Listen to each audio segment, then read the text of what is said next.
Assalamu alaikum, hello guys. Na leo nimerudi tena, nimewaletea jinsi ya kupika mabanzi ya chumvi. Kama ni mpya katika channel yangu, please usisahau kusubscribe na kubonyeza button ya kengele ili usipitwe na video zangu kila nitakapoweka nyingine. Katika mahitaji yetu, kwanza tutakuwa na unga wa ngano kilo moja ambayo ni sawa na vikombe 4, maziwa kikombe kimoja, chumvi kijiko kimoja kidogo, hamira kijiko kimoja kikubwa, sukari kijiko kimoja kikubwa, samli vijiko 4 vya kulia, pia na maji kikombe kimoja na robo. Kwa hiyo nitachukua unga wangu, nitaanza kuweka sukari, chumvi pamoja na hamira na nitavichanganya vote pamoja. Baada ya hapo nitaweka samli na nitaendelea kuchanganya pamoja.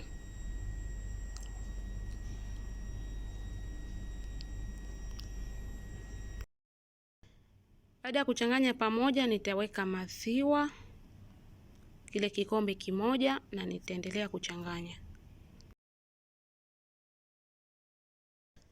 Na nikisha kuchanganya maziwa nitaanza kuweka maji kikombe kimoja, nitaendelea kuchanganya.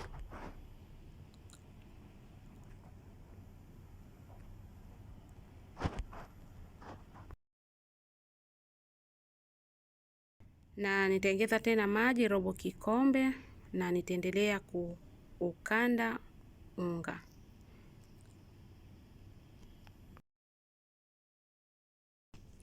Na baada ya kumaliza vitu vyote nitaendelea kukanda unga mpaka uwe mlaini.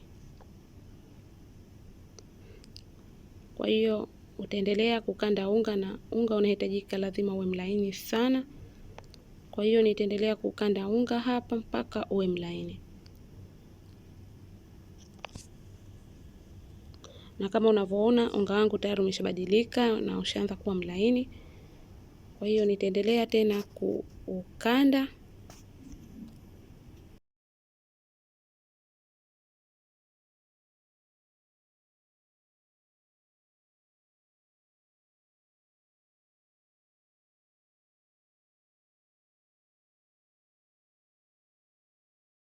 Baada ya hapa unga wangu tayari umeshakuwa mlaini, nitachukua siagi kijiko kimoja na nitaweka kwenye unga na nitauchanganya pamoja.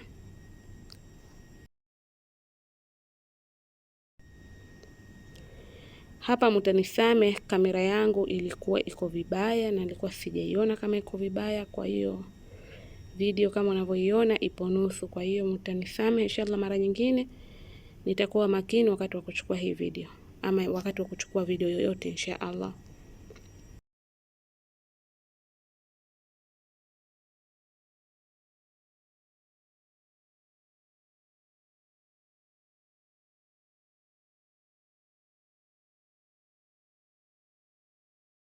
Na baada ya hapo unga wangu tayari umeshakuwa mlaini, unavutana huu kama unavyoona. Kwa nitachukua mafuta, nitaweka kwenye bakuli na nitaweka unga, nitofunika vizuri ili uumuke.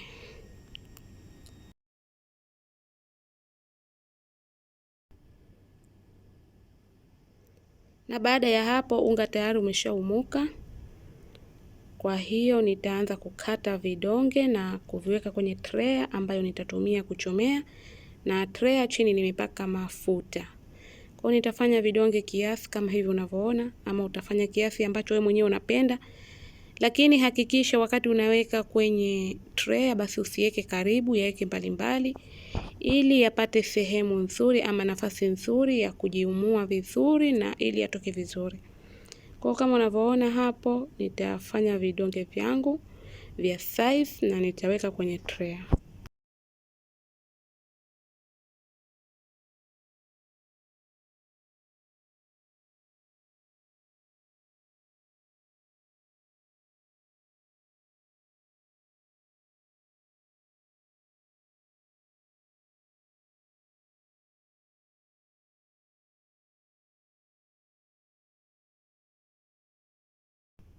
Baada ya hapo tayari madonge yangu nimeshayafanya vizuri na nimeshayaweka kwenye tray vizuri.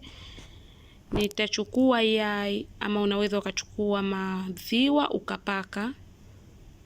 Kwa ajili nataka kuweka ufuta. Kwa hiyo utaweka aidha ukitaka utaweka mayai ama utaweka maziwa, unavyotaka unaweza ukaweka. Na utapaka kama hivi unavyoona. Wengine wanapaka yakishaumuka, lakini vizuri upake kabla hayajaumuka. Yakisha kuumuka wakati mwingine ukiwa unapaka tayari yameshaumuka yanakuwa yanarudi. Kwa hiyo mimi napenda kabla hayajaumuka. Baada ya hapo nitaweka ufuta. Sio lazima, lakini mimi napenda, kwa hiyo nitaweka huu ufuta. Na baada ya hapo nitayaweka yaumuke. Baada ya hapo ndo nitakwenda kuchoma. Na kama unavyoona tayari yameshaumuka. Yameshaumuka na yameshakaliana kama hivi unavyoona. Kwa hiyo nitaenda kuchoma kwa moto 180 kwa muda wa robo saa ama dakika 15. Na kwanza nitawasha oven lipate moto ndo nitie tray kwa ajili ya kuchoma. Baada ya dakika 15 tayari yameshawiva. Nitachukua siagi na nitapaka hivi kama unavyoona. Na mabanzi yetu yako tayari. Na unaweza ukanywa kwa chai ama kwa mchuzi wa aina yoyote. Ikiwa ni supu ama yani ni mchuzi wa aina yoyote unaweza kula. I hope mtaipenda hii video. Please kama umeipenda usisahau kulike, kuweka comment yako hapo chini, pia na kushare na wengine.